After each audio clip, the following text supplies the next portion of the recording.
এক ব্যক্তির রক্তাক্ত মৃতদেহ উদ্ধারের ঘটনায় ব্যাপক চাঞ্চল্য ছড়ালো রায়গঞ্জ শহর সংলগ্ন সোহারই মোড় এলাকার জাতীয় সড়কের পাশে। রায়গঞ্জ থানার আইসি, ডিএসপি সদর সহ জেলা পুলিশের কর্তারা ঘটনাস্থলে হাজির হন। পুলিশ মৃতদেহ উদ্ধার করে রায়গঞ্জ মেডিকেল কলেজ ও হাসপাতালে পাঠানোর ব্যবস্থা করে। পুলিশ সূত্রে জানা গিয়েছে, মৃত ওই ব্যক্তির নাম জহরুল মোহাম্মদ ওরফে বাপি, বয়স 50 বছর। সোহারই মোড় এলাকায় একটি চাল কলের ম্যানেজার পদে কর্মরত। বাড়ি রায়গঞ্জ থানার কর্ণচূড়া ফাঁড়ির অন্তর্গত পিরোজপুর এলাকায়। পরিবার সূত্রে জানা গিয়েছে, গতকাল সকালে কর্মক্ষেত্রে গেলেও আর বাড়ি ফেরেনি।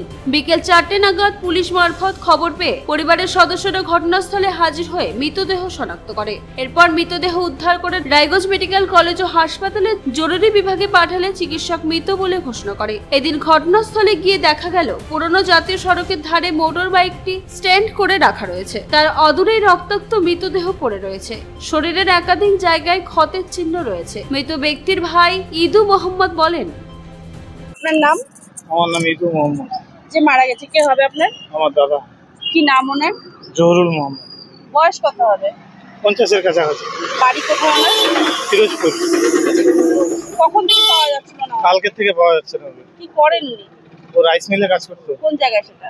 এই শহরের আশেপাশে কোন মিলে করতো আমি সেটা ঠিক জানি না। আচ্ছা, তো মানে কি জানতে পারলেন আপনারা?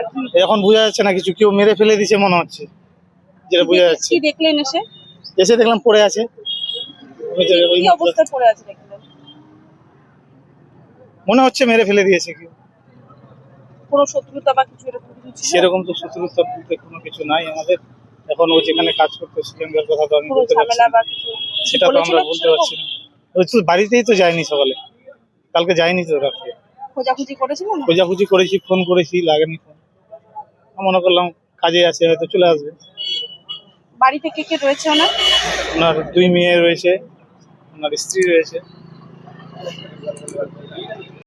রায়গঞ্জ থেকে বিথিকা পালের রিপোর্ট, কুলিক নিউজ।